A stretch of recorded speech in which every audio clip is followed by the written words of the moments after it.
Why are young people so hostile toward AI, even as they use it every day? And what does that reveal about how people generally feel about technology and society? My guest today is Jasmine Sun, a writer and journalist covering the AI economy, whose work has shaped some of the most important debates about AI, work, and inequality. Here's our talk.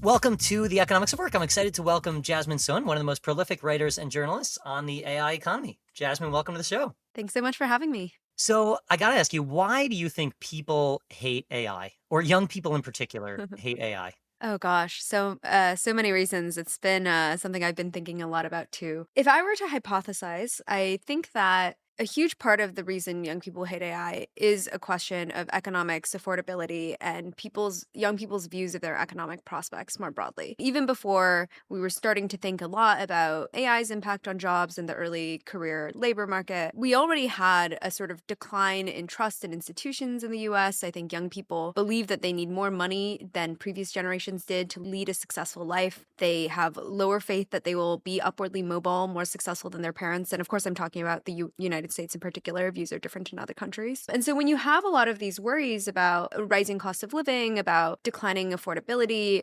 around not feeling like institutions, whether governments or corporations, are going to be there to guarantee you a better future, and those existing concerns are colliding with this massive new technology that's receiving tons of investment, and that the proponents of which are very clearly saying this technology is highly likely to eliminate a bunch of early career jobs, it seems pretty rational for a college student struggling to get a job to be fearful of or to be angry at AI. And then there's all the visceral experiences that people have where you're in these classes and all of your classmates are ChatGPTing all of their problem sets and their essays, and maybe you don't feel that good about it, but if everybody else is doing it and you want to get an A in the class too, you're going to do it. Or you're submitting these AI generated cover letters into these LinkedIn resume drop boxes along with 10,000 other AI generated cover letters, and you know there's just an AI on the other end trying to filter through those because a human cannot filter through 10,000 AI generated cover letters. And so people also feel, I think, on a visceral level, the ridiculousness of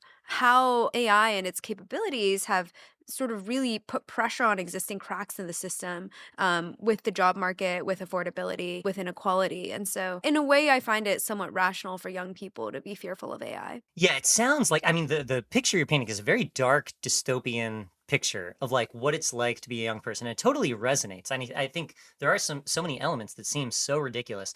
One thing that you touched on that I thought was interesting is that, you're saying this for the US.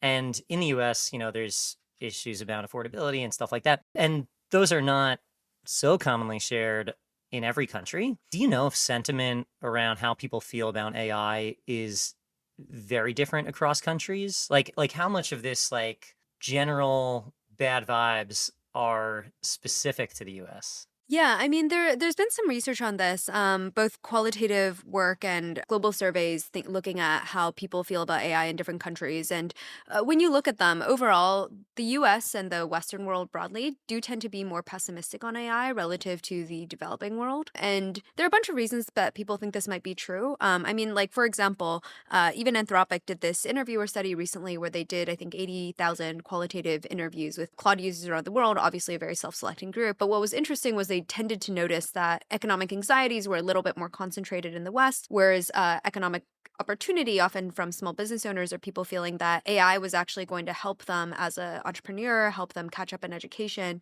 tended to be a more prominent sentiment in the developing world. I spent some time in China recently. I would spend a couple weeks there this year and have gone about a couple weeks a year mostly to explore the AI ecosystem for the past couple years. And one thing that a lot of folks have noted is that sentiment seems much more positive in China, Japan, and Korea than it does in the US and in the West. And so Is it fair to think about? I'm so curious to hear how China is different, but I would think China is a very special case. I don't know if I would consider China to be in the same bucket as Japan and Korea, on the one hand, and also developing countries on the other hand, because there's such an AI powerhouse.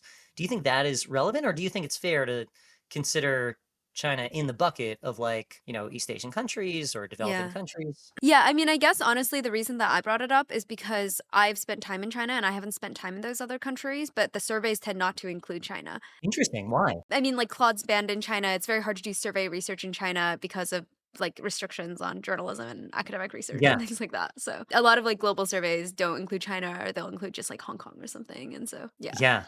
In China, what's the sentiment? I mean, just like from what you pick up on from your travels, like how do people feel about AI in China? Like, I mean, I know you said like more positive, but what is the essence of how people are feeling from what you can pick up? Yeah, I mean, the thing that I was going to say is I think there's a perception from a lot of folks in the West that China is a more techno optimistic country, and East Asia broadly is more techno optimistic. I think that this is somewhat true, but loses a bit of nuance. Where the real thing that I saw when I asked people in China, young people, about AI, is not that they are optimistic in the sense that they are not at all worried that it might take their jobs or change the workforce, but rather that there's not a culture of resistance against new technology, where technology is sort of seen as a given, as because the process of modernization has been quite recent in China. There have been several waves of like very tumultuous both political and economic modernization over the last few decades. People, it's sort of part of the project of the party to use these technologies to sort of level up the country as a whole. And there aren't really channels, or really a culture of workers or students saying, no, we don't like that. It's sort of a get on board type mentality. The other thing I'll note that is true of China and Japan and Korea is that there's already very high levels of white collar youth unemployment. There are more college graduates than there are white collar jobs. And so competition for these salary jobs is super high. And what that means is for the individual worker, people are much more focused on how can I use AI to beat out my competition than they are on any sort of like it almost doesn't make sense to resist the one thing that might help you get an edge. Yeah, it's funny. I was just a few weeks ago. I was reading this book. I have it here.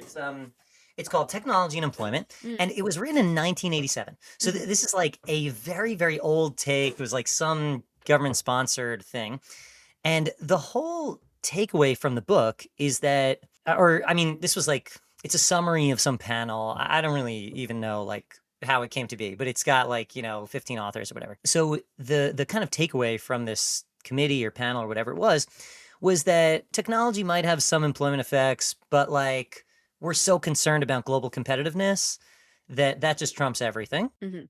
And we're not even going to think about like effects on domestic employment because it's so important to be globally competitive. And that was kind of the vibe in the 80s, I think, in the US. And it's not the vibe in the US today, but I imagine that is how people feel in the developing world. Yeah. Do you think that that is like the contributor that like, if you think that technology makes you more globally competitive, that just like eclipses any domestic concerns? Oh, absolutely. And I mean, I actually do think we see this playing out in the politics of AI in the United States. I mean, the so-called race against China in AI and the desire to compete with China economically, technologically, geopolitically, is, I think, the main driver of the more deregulatory accelerationist side of the AI policy wing, is the idea that if the US imposes too onerous of regulations on our frontier labs, or we try to attempt anything like a data center moratorium or whatever, we're going to be slowing down the US's frontier capabilities at the cost of losing an edge to China. And so I think even in the US, you do see this tension where actually the public doesn't really care about this. Like in polling that asks the public, how much do you care about using AI to beat China? Like most Americans like do not care. But from the Yeah. policy community, because there's such a bipartisan consensus around this competition, then it is actually a very animating force. And so you do sort of see this battle. And I think it's played out in previous debates about globalization over the last couple of decades in the US, where there is a tension between global competitiveness and how individual workers in America feel that they're going to end up benefiting or losing out to automation. Yeah, and that seems to support this idea that there's a disconnect between what's good for the general population and what's good for politicians. It like, Yeah. you know, supports this distrust. The distrust from companies. I feel like that's quite real. I wonder how much of that like to the extent that young people or people in general don't trust large corporations. Like how much of that is a distrust of big corporations versus a distrust of like Silicon Valley specifically? I mean, when I look at things like the United Healthcare CEO assassination, I do tend to Right. think That's the fair. distrust of corporations extends beyond Silicon Valley when you look at levels of support for left wing populist candidates like Bernie and Zoran. I think that, like, there's a lot of broad anti billionaire, anti corporate sentiment, especially coming from young people for, a whole host of reasons. But I do think that Silicon Valley is especially has received an extreme amount of ire, I think both from young people and the broader public.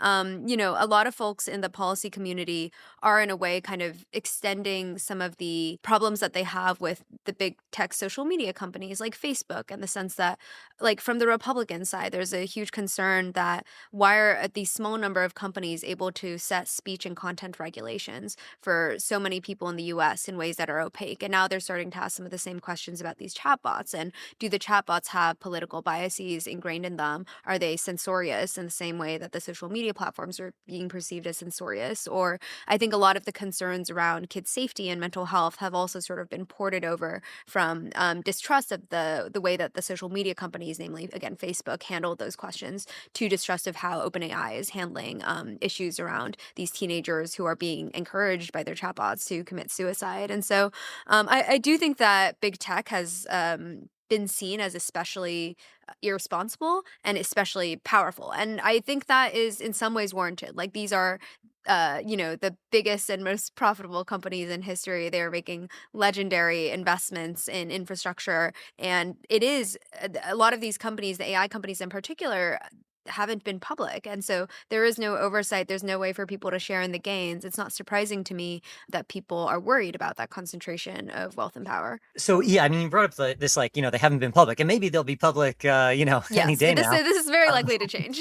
yeah, it seems like at least the narrative is that as these companies are, looking to go public, they're changing their story Yeah. of the effect of AI. That might be the case, but like, why would the narrative change? I mean, is it just that the investors in private markets like to hear different things than the investors in public markets?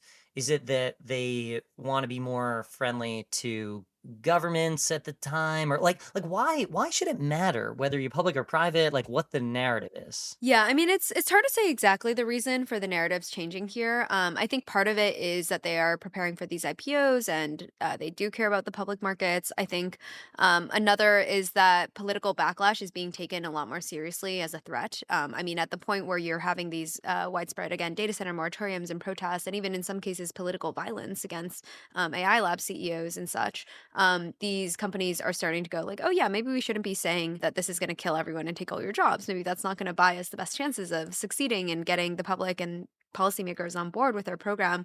I do think it's a little late for all of that. It's interesting because the way that Silicon Valley works with these raising from venture capital or trying to recruit talent is, in the early days of growing a company, you want to make these very extreme claims, because the whole thing is, you don't think about where the technology is today, you think about where it's going to be 5 or 10 years from now. You want to have the 10x or 100x vision of what your impact on the world is going to be. And this is like the whole way that Silicon Valley operates, is on sort of selling these big beliefs and then pulling the future forward, is a term that people often use. You describe the future and then you pull it forward through like sheer force of will, through innovation, through like a very aggressive enterprise sales organization. And so when you're raising from these venture capitalists and we're trying to recruit the most, missionary talent, the people who really believe in AGI, you do want to articulate the fullest version of your vision. You want to talk about all of the growth you're going to have by replacing the vast majority of economically valuable labor in the world. You don't want to talk about the limitations of the thing, because you're telling these researchers like, you are going to build the most consequential and most general technology in history.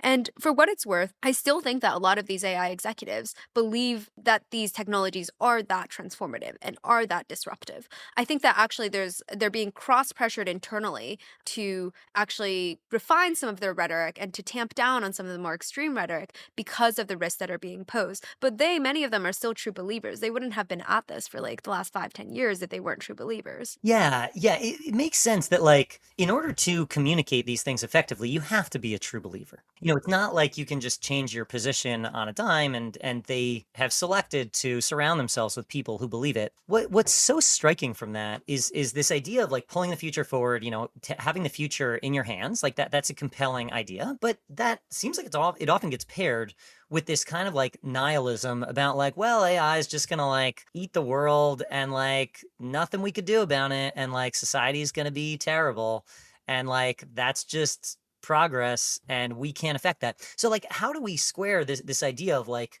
people feeling like they have agency in building technology from this idea of this just like inevitable march of progress, where they're just like ambassadors for this like inevitable future. Yeah, it's really weird. I mean, I feel like part of why I reported that New York Times piece was trying to get at this exact question of like, if you guys think that the median person is screwed and all of these people are going to lose their jobs, and also there's a 10% chance we might die, like, why are you building this? Because like if I felt that way about what I was building, I don't think I would be doing it. And I think there's a range of things going on. I think part of it is that they might have felt more agency at the beginning, and now they do feel that there is a race bigger than themselves. When you look at the history of these AI labs, right? It was just DeepMind at the beginning. And then Elon started OpenAI because he stopped trusting DeepMind. And then Anthropic was started because Dario stopped trusting OpenAI. But once you have all of these actors, now they're pulling each other forward because they're in this race and Yeah. everyone feels, oh, if I stop building, somebody else is going to race past me. Maybe I want to be responsible in theory. Like Claude, the chatbot, existed before ChatGPT did internally, but they chose not to release it for social responsibility reasons. But as soon as ChatGPT was released, they felt that they had no choice but to enter the race. And so I think just looking at the recent history of the AI race, they've arrived at a somewhat correct belief, I think, that at this point it is now not possible to slow down in spite of the risks. The other thing that I would say is that as much as these people worry, they do also have a genuine picture of the world in their head that for all of the near-term disruption that might occur, we do also have this good chance of getting to this long-heralded utopia where all diseases are cured and the human lifespan is infinite, and you can get a car for 5 cents and no one has to work anymore. And so I think that these people are as animated by the positive side of that coin flip as they are worried about the negative. Yeah, I mean, that sounds very nice, of course. Aside from just like destroying the world and all these kinds of downsides, the one that concerns me the most is this idea of replacing all human tasks or whatever they call it, replacing all economically valuable tasks. In AI, there's this concept of like the jagged frontier, so that like AI is much better than humans at some things and worse than humans at other things.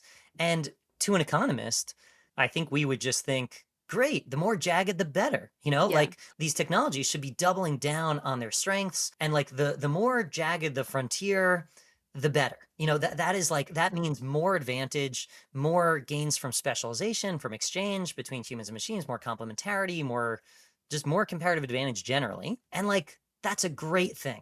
And it seems like there's this idealization of AI as just like not even caring that much about getting better at what it's already good at, but just like getting at least as good at humans at everything, which seems kind of dumb from like an economics perspective. Like that just seems like, wouldn't that be less valuable to the world, less valuable as a company? Where do you think that idea is coming from? Yeah, I mean it's baked into the history of the AGI mission. So the artificial general intelligence is called AGI because they wanted to distinguish it, Shane Legg and Ben Goertzel in 2002, from artificial narrow intelligence. And so the expert systems of the 20th century were all narrow AIs. It's like this thing can only play chess, right? This thing can only Yeah. be a calculator. It can only do this very particular task.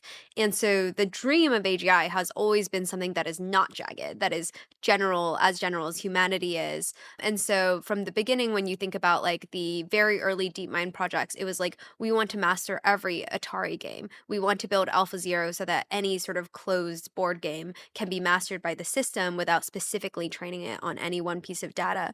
So now what it looks like is, OpenAI developing something like GDPval, which takes 44 different human jobs, breaks them into their component tasks, whether it's real estate broker or news editor, and making sure that the systems that they build are improving at all of the jobs at the same time. And I think that it is because generality is jaggedness may be helpful for individual workers, but generality is more powerful at a high level because it means that you can then, if something is a one-to-one replacement for human intelligence, you can have these ideas of a company that is fully run by AI agents. You don't have to worry about labor costs of training a human to work with the AI and all of the frictions that occur when you're trying to communicate between human and machine. You can just easily swap any AI into a human-shaped whole, and then when you've replaced all the human-shaped holes in a company, you have a fully agent-run company, and that is just far more efficient and more powerful. And then I think also in a way it comes from an admiration of human nature where people think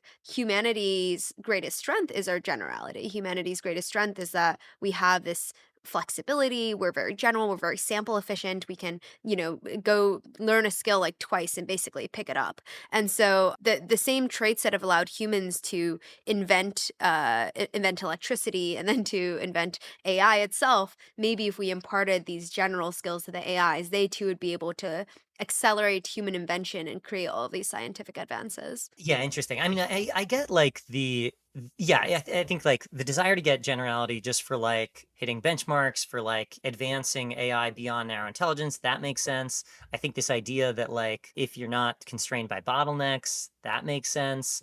The idea of like self-reinforcingness maybe coming from more generality, that makes sense. So I guess yeah, I'm sympathetic to the idea that generality has its benefits. You could also make another economic case that you could get these benefits possibly faster by not worrying about the things that humans are really good at and like hiring labor for those things.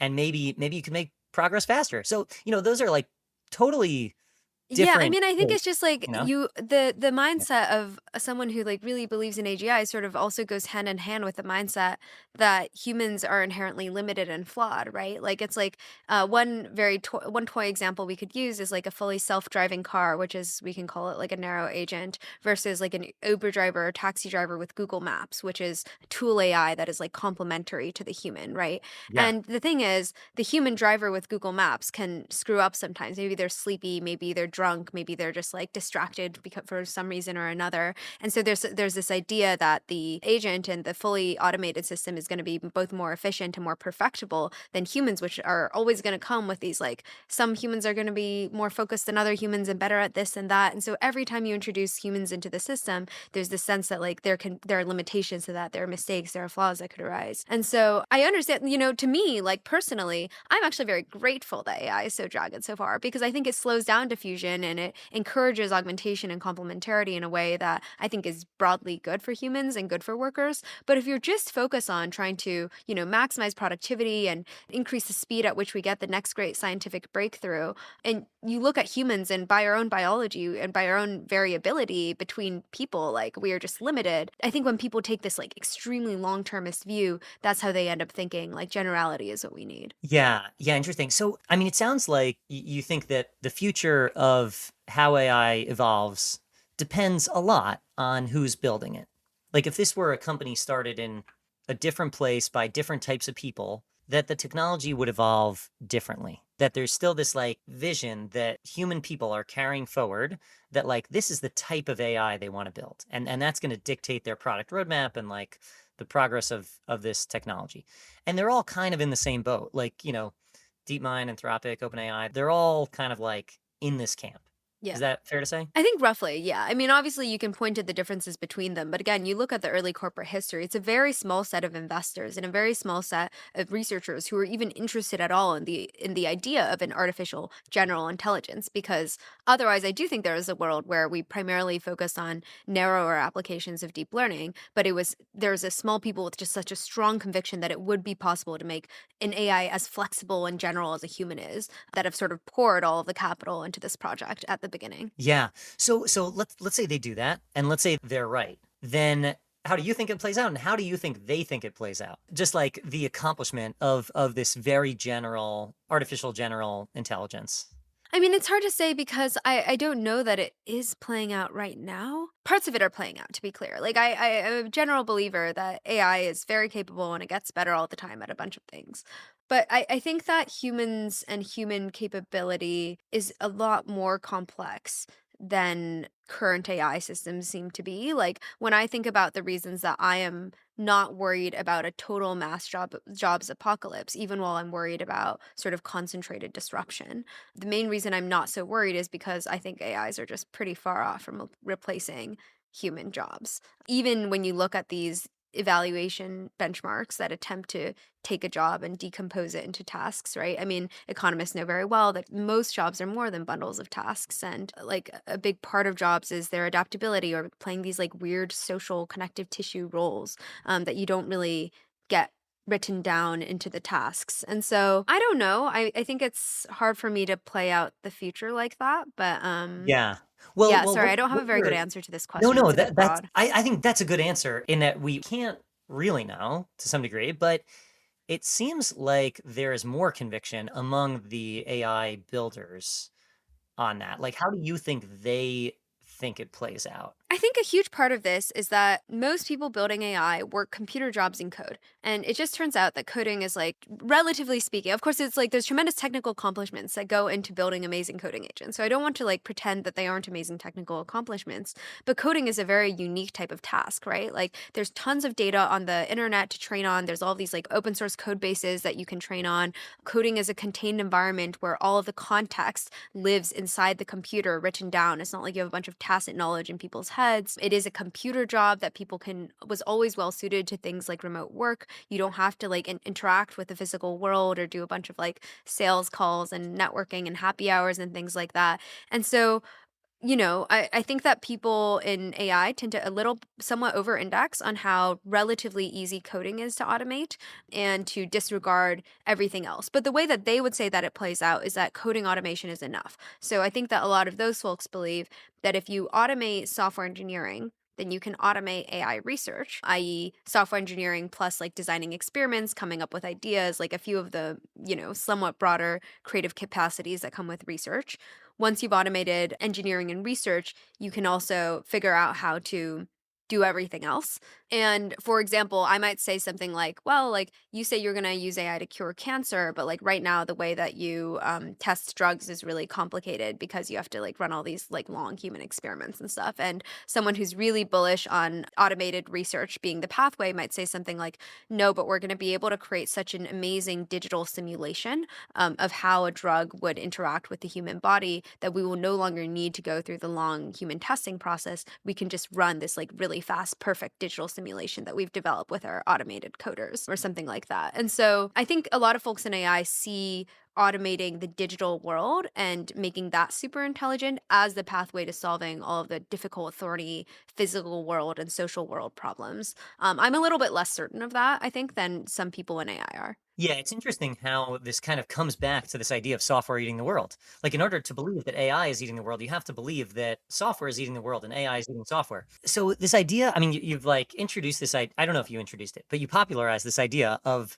the permanent underclass being a belief among AI builders. What do you think people think the permanent underclass is, and what are the steps that you have to believe in order to believe that that will happen? Yeah, I mean, so the permanent underclass is definitely not an idea I came up with. It's sort of a meme and a term and a concept that's been going around AI circles for the last couple years. The basic notion is something that's deeper than just short-term job loss, which is kind of what I became interested in. It's not merely the idea that AI will replace some jobs and then people will have to find new ones, but rather that there is a limited window of time that humans can build wealth before AI and robotics are so advanced and so general that they can fully replace human labor. Because at the point, if you were to believe that AI and robotics will become a one-to-one replacement for human labor, then humans have no leverage from their own labor. You can't work for wages anymore because it will always be advantageous for a capital owner or a CEO to simply spend their money on renting out robot labor that is going to be cheaper, that is going to be more efficient. And then in that world, we all get frozen in our current class positions. There's no more economic mobility for workers because an AI can do your job better than you can at that point. And then all of the people who are already capital owners can rent infinite amounts of robot labor, and they're just going to get richer and richer and richer. And so the belief that a lot of these young people have in Silicon Valley is that there's a very limited window of time, just a few years before AGI really arrives, that we can try to get ourselves, build capital, get into the permanent upper class so that we will be on top of this sort of deeply ingrained and permanent divide. And everybody else is just going to be useless, unemployable. At best, they'll get the UBI welfare checks from the capital owners, but they're not actually going to have any leverage anymore from their own labor.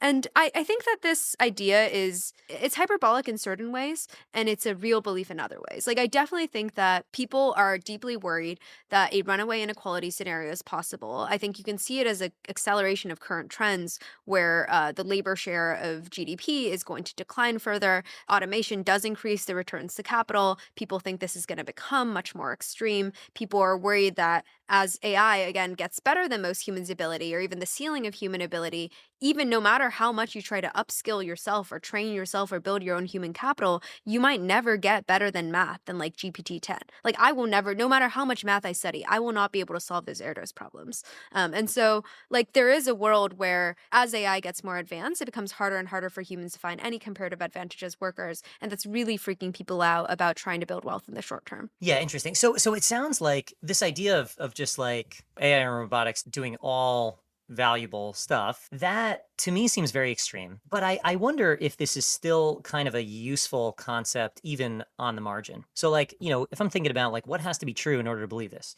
you need to believe in like declining labor share of income. You have to believe in like, I don't know if you have to believe in this, but like you probably also believe in like increases in income inequality and decreases in like social mobility, both within a generation and between generations. So you probably, have to believe in the like declining labor share, inequality, mobility, like all these things are kind of independent mechanisms. But if all of those are true, then you end up with this idea of kind of like a poverty trap of wage workers to some degree. Now, it doesn't have to be like a trap that no one can get out of, but even if there's a little bit more of a trap on the margin, that also sounds pretty bad. Yeah. And like we Yeah. do see declining labor share, and we do Yeah, see increases in absolutely. inequality, and we do see decreases in mobility. So all of these things kind of are happening a little bit. So if we kind of believe that like this is happening on the margin, is it still really bad, or do you think these beliefs are really just focused on like the extreme case of like full automation? I think that the AI permanent underclass belief is basically the sense that AI is going to accelerate all of these existing trends that are real trends that we see. And it kind of goes in a way back to our first conversation about why college students don't like AI, for example, is because they're already worried about these economic mobility and income inequality and all this real stuff that's going on. And they correctly assess that AI is probably going to make these problems worse for them. It's going to concentrate wealth, it's going to decrease returns to your own labor and increase returns to capital. And so I think that it is pretty concerning to me, even in a world where it's not a permanent underclass, or even in a world where we don't get full automation. Because also, you think like a lot of economists would say that so long as humans have any comparative advantage, there's going to be some jobs available, right? But like some jobs is different from good jobs, right? Some jobs is different from jobs that offer you a pathway towards building wealth, or a job that offers you dignity and skill building. There's this term that I heard from somebody who works at Anthropic, which is meat robots. And so meat robots is this idea that there will be a window between cognitive superintelligence and physical robotics being very advanced. And so in that window, humans' comparative advantage will be doing stuff in the physical world. And so a very common thing that people who don't have, for all these unemployed and displaced workers to do, will be to execute physical tasks that AIs are telling them to do. So you can imagine wearing like a VR or an AR headset, having some AI tell you, I mean, to like move this box there, open this door, cook this thing. And all you do is get bossed around by the AI all day. And in that world, like, I don't, you don't have a lot of economic mobility. You're not building a lot of skills. You don't have a lot of real leverage. And so I don't see that as a particularly good outcome, even if humans are still employed. And you could argue that that's still a form of an underclass, even if you were receiving wages in some form by having employment. Yeah, totally. So what do you think is the role of economics in this idea? Like do you think the concept of this permanent underclass is like developed through like an economic lens, an economic framework? Seems, from what I see that like economists don't really believe that for the most part. So like are economists in this conversation? Like how are the technologists and economists relating to each other, if at all? Yeah, I mean, I think that the conversation has evolved a lot over the past couple years. I think the Overton window, like 2 years ago, from my understanding of the economics discipline, is that even talking about AGI or like something like that would be considered crazy. There were very few academic economists even willing to entertain a fairly general AI. And also, even little things about the way that economic research is done make it hard to evaluate AI because by the time your paper is published, right? Maybe you were writing your paper about GPT-4 and now you have GPT 5.5 and it's like way better on a bunch of things. And so I think that this Overton window has expanded somewhat more where there are more economists today, whether it's, Chad Jones or Anton Kornak or whoever, who are trying to model out these more transformative AI scenarios. Like, what if we do get a world where AI is much more general than it is today. But like you said, the majority of economists are fairly skeptical of views of either runaway inequality or, doubling GDP growth or these things that the AI folks think. And what most people in AI sort of see when they talk to the economists or look at these papers is they just believe that the economists aren't AGI pilled enough, that they haven't internalized what it really means for AI to be as capable as a human. I think a lot of this really does just rest on the idea of like, can you literally automate all human labor one to one? And if you believe that it is possible to do, yeah, all the models go crazy. Like none of our economic models are prepared for a world where like AI is a one-to-one substitute for human labor. That's why, like, you can say Javon's paradox all day long, but like Javon's paradox says that there will always be more demand. It doesn't say that human labor is required to fulfill that demand. If machine labor is perfectly capable of fulfilling that demand, that doesn't mean there's necessarily more work. So, like, it's true that all the models kind of blow up if there's a one-to-one substitute. But I think the difference is just whether or not you believe that AI is going to be a one-to-one substitute and how fast you think that may or may not occur. Because if you think that diffusion timelines are long and AI is going to stay jagged for a long time, then you actually might just get a much more normal looking world. I would assume that things would stay jagged for a long time, kind of like what you're assuming.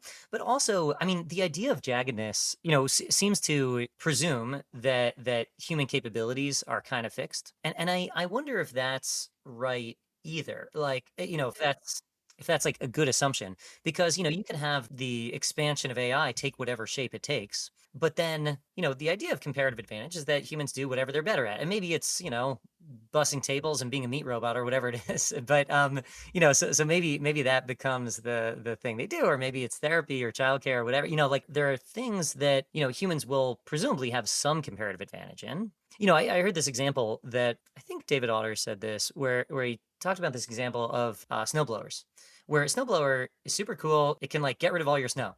But there's something a little bit sad about that, in that, like, you could spend $600 on a snowblower, but there are tons of people around the world that would love to shovel your driveway for $30. And like, we just don't have enough of them to do that. And, like, as human labor gets more abundant, let's say, then maybe the demand for capital decreases or something. There's some adaptation. I think we have to believe in some adaptation, both in what humans do and what technology does. I mean, certainly think there will be adaptation, but one question that I think about and that I hear a lot in these debates is how much of a human premium really exists, right? And like, for how many human services do we actually care that the human is there? In San Francisco, Waymos are like twice the price of Ubers because there's a really strong preference to not have a human drive your car. And this is kind of San Francisco specific. I Yeah. believe in LA that the Waymos are cheaper.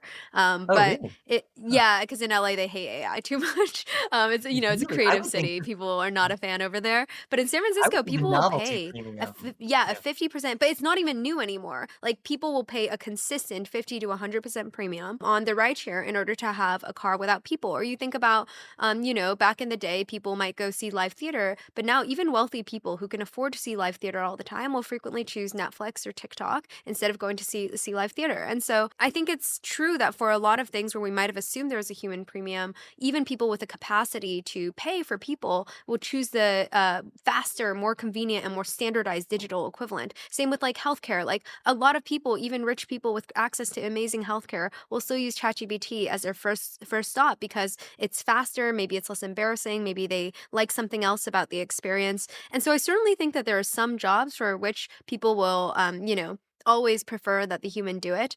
Maybe that's true of your nanny at home or something. Maybe we're never going to get comfortable with nanny robots. But also, I would not be surprised if we do get comfortable with nanny robots because there are so many things in the past that we required a human to do, that we believe that they were integral to the experience, and then as soon as the digital equivalent got good enough, we said, actually, that one's faster, that one's more convenient, we're going to go with that. And so I think that when AI and technology is actually general enough and when the costs fall enough, I do see us preferring the automated equivalent for a lot of goods and services. Whether humans will be able to keep adapting into new roles, I think is a bit of an open question because again, I'm thinking about, with like the math problems or with the software engineers where people say that, yeah, like AI can automate your rote coding task, but then you're going to climb the ladder of abstraction and you're going to be designing the system architecture instead of writing lines of code. And that's what's happened in software engineering so far, right? Like maybe software engineers are not writing lines of code anymore, but they're planning out like a broader systems level thing. They're doing higher level thinking. And so the humans are just upskilling themselves. But like every year the coding agents get higher on the level of abstraction, and they can do more complex coding projects by themselves. My guess personally on the software part is in 2 years, I think that they will be able to do the job of a current senior software engineer. And is there a cap to humans' intelligence and capabilities? I think maybe. I mean, we never learned to play chess better than AI. We never learned to play Go better than AI. I think soon we won't be able to write software better than AI. And so maybe it depends on the task, but like I think that humans by our biology, we are limited in our abilities and AI is less so. Yeah, I think that's right. I'm also not so sympathetic to this idea that like people will just like want a human premium. Like yeah, if you get like some crafts, like some craftsman made a bowl for you or whatever, like some Yeah. like There's not that many like craftsmen making bowls. There's a few of them, but not that many. yeah, and like no one in their cabinet has like craftsman, everyone gets these like mass manufactured things from IKEA. Like it's not enough to sustain a market. I think that sounds right to me. And like yeah, no one actually wants a travel agent when they're so much worse than like going to whatever website to like book a trip. So I agree with that. Yeah, no, I think it's like a scary thought, and maybe there are some things that humans will never be comfortable with AIs doing, like a nanny or teacher, or I mean, Yeah, I mean, I'm not I even think we sure, like a right? Like, preschool it's like teacher. maybe they get really good. It's funny. I was talking to my 90-year-old grandpa in China, and he would love an elder care robot. Like he would be so happy if there was a robot that could help him do the tasks that he's too old to do anymore, so that he doesn't feel that he's constantly like burdening his family members, and because he feels it would increase his own degrees of freedom to not have to wait for like one of his daughters to like come around and help him do stuff. And so I'm not even sure, to be clear, that we will continue to prefer that. I mean, the thing that Jack Clark told me when I was reporting the piece is he thinks it's just a social choice, and we can assert, sort of normatively, that we might want our teachers to be humans, or we might want our, nannies to be humans, and to devote, say, like public spending towards making sure that's the case, regardless of any efficiency gains or whatever you might get from making them automated. And I think there's a reasonable case for that.